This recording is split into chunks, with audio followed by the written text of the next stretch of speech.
Law के लिए आपका मोटिवेशन क्या था? क्योंकि एक तो आप नीट की प्रिपरेशन कर रहे थे, बट व्हाई लॉ? मेरे दो दोस्तों ने दिया है ओके क्लैट, एक NMIMS बेंगलोर में है और एक इंदौर में है। ओके। तो दोनों कर रहे थे तो मैंने सोचा कि एक बारी मैं भी दे के देखूँ। What was your strategy while preparation for? क्योंकि हार्डली आपने 1-2 महीने में प्रिपेयर किया है। लीगल रीजनिंग और लॉजिकल रीजनिंग, मतलब बेसिक लॉ तो उसमें भी आता है थोड़ा बहुत। ओके एक अपनी सीक्रेट टिप शेयर कर दो सभी बच्चों के साथ जो उनके लिए यूजफुल रहे। रीडिंग करते रहो क्योंकि उससे रीडिंग स्पीड बन जाएगी। न्यूज़पेपर रीडिंग आपने की या करंट अफेयर्स का सोर्स आपका कुछ और था? न्यूज़पेपर मतलब कुछ आर्टिकल्स फ़ोन पर आ गए तो वो कर लिया। मैंने नेचर को सब्सक्राइब करके रखा है मैंने, तो नेचर की मेल्स आते हैं। Hello everyone, a very warm welcome to today's session. We have with us Sahara, जिन्होंने क्लैट में इस 2025 के क्लैट में बहुत अच्छा परफॉर्म किया है। So Sahara, would you like to give in brief introduction about yourself और आपका क्लैट 2025 में क्या परफॉर्मेंस रहा? I'm Sahara Nagraj. I'm from MP, Madhya Pradesh. Okay And performance was better than expected. So तो आपका क्या स्कोर रहा and what was your rank in CLAT 2025? my score was 86.25 and category rank 15 all India general rank 1021. Okay तो थोड़ा सा सबको बताओ आपकी जर्नी कैसे सभी बच्चों से अलग है, क्योंकि आप सिर्फ क्लैट ही नहीं और भी डिफरेंट एग्जाम्स दे रहे हो पैरेलल में। तो थोड़ा सा बच्चों को उसके बारे में बताइए, क्योंकि और भी बहुत सारे ऐसे बच्चे हैं जो पैरेलल में और भी एग्जाम्स देते हैं, जैसे जेई का एग्जाम देते हैं, नीट का एग्जाम देते हैं और वो भी क्लैट के लिए प्रिपेयर करते हैं। So while you were appearing for this multiple exams, तो आपकी क्या स्ट्रैटेजी थी फॉर क्लैट प्रिपरेशन? मैं नीट का एग्ज़ाम मई में हुआ, 467 मार्क्स आए थे। ओके उसके बाद मैंने सोचा कि नहीं करना है नीट, फिर Okay. मैं कुछ और सोच रहा था। CS के रजिस्ट्रेशन ओपन हो गए थे तो मैंने सोचा रजिस्टर कर लो। 153 मार्क्स आए हैं 200 आउट ऑफ 200। ओके और CSEET अब एग्जीक्यूटिव का ODOP मंडे को, तो भोपाल जाना है उसके लिए। ओके और क्लैट का ऐसे चला कि CS नहीं कर रहा, तो एक फ्रेंड ने बताया कि अगर नीट नहीं करना है तो क्लैट करके देख लो, क्योंकि हाँ, जैसे आपने मुझे बताया कि आपने प्रिपरेशन ही तब शुरू की जब क्लैट का फॉर्म भरने की विंडो खत्म हुई थी। जस्ट फॉर्म फिल करने के बाद आपने आपकी प्रिपरेशन शुरू की। तो आपने कैसे अलग अलग सब्जेक्ट्स पे कितना ध्यान दिया, कितना टाइम लगाया, कहाँ से आपने आपकी पढ़ाई का कंटेंट या what was your strategy while preparation for? क्योंकि हार्डली आपने 1-2 महीने में प्रिपेयर किया है, तो what was your strategy during the preparation? CSEET की बुक्स भेजते हैं वो लोग खुद से ही, ICSI। तो लीगल रीजनिंग और लॉजिकल रीजनिंग, मतलब बेसिक लॉ तो उसमें भी आता है थोड़ा बहुत। ओके तो लॉ ऑफ टॉर्ट्स हो गया, जैसे वो सारी चीज़ें मैंने वहाँ से हल्का हल्का पढ़ा हुआ था। ओके और तो इधर ये लीगल का काम हो गया, और लॉजिकल रीजनिंग का वहाँ से GK, मतलब अगर आप किसी भी प्लेटफॉर्म पर एक्टिव हो तो हो जाता है। मेरा ट्विटर से हुआ।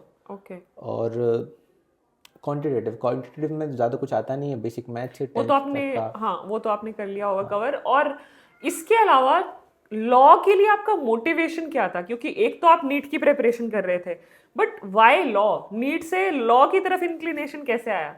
मैं लॉ के लिए कोई इंक्लिनेशन नहीं है मैम, लेकिन जैसे मेरी दोस्त ने बोला कि एक बारी क्लैट का भी फॉर्म भर लो अगर है, तो मैंने सोचा कि ट्राई तो करें। मेरे दो दोस्तों ने दिया है ओके क्लैट, एक NMIMS बेंगलोर में है और एक इंदौर में है।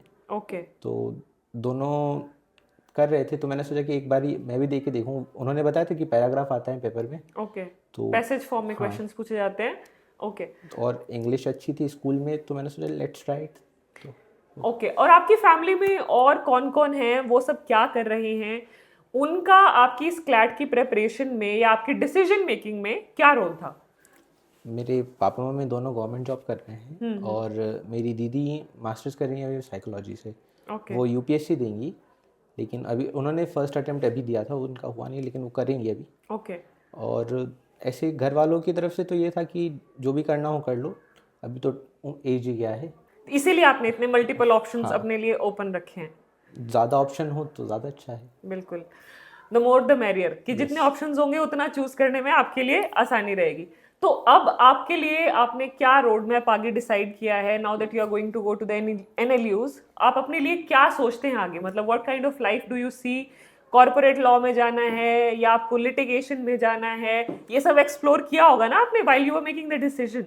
टू बी ऑनेस्ट, मैं नीट दूंगा मई में, ओके और अगर नीट में अच्छा स्कोर रहता है तो फिर मैं मेडिकल कॉलेज ज्वाइन कर लूँगा। ओके, अभी भी डॉक्टर बनना है। हाँ। वैसे डॉक्टर और वकील काम दोनों ही करते हैं, जिंदगी बचाते हैं लोगों की, डॉक्टर अलग तरीके से और लॉयर्स अलग तरीके से। पर मेरा इंटरेस्ट साइंस में ज़्यादा है तो मैं मेडिकल प्रेफर करूँगा। ओके ओके, तो आप बच्चों को कोई टिप देना चाहोगे, जैसे आपने इतनी शॉर्ट ड्यूरेशन में 2 महीने में अच्छा स्कोर कर लिया, इनको सभी बच्चों को जो अगले साल क्लैट में अपियर होंगे, एक अपनी सीक्रेट टिप शेयर कर दो सभी बच्चों के साथ जो उनके लिए यूजफुल रहे। रीडिंग करते रहो, क्योंकि उससे रीडिंग स्पीड बन जाएगी और फिर कुछ ना कुछ अपडेट आपको मिलते रहेंगे साल भर। तो न्यूज़पेपर रीडिंग आपने की या करंट अफेयर्स का सोर्स आपका कुछ और था? नहीं, मैं स्कूल टाइम में बुक्स पढ़ता था इधर उधर की, और एनसीईआरटी रीडिंग तो करनी ही रहती है। ओके, तो इस वजह से इंग्लिश अच्छी हो गई थी, और करंट न्यूज़पेपर मतलब कुछ आर्टिकल्स फ़ोन पर आ गए तो वो कर लिया। मैं नेचर को सब्सक्राइब करके रखा है मैंने, तो नेचर की मेल्स आते हैं। हाँ, वो भी काफी इंफॉर्मेटिव रहते हैं, बिल्कुल सही।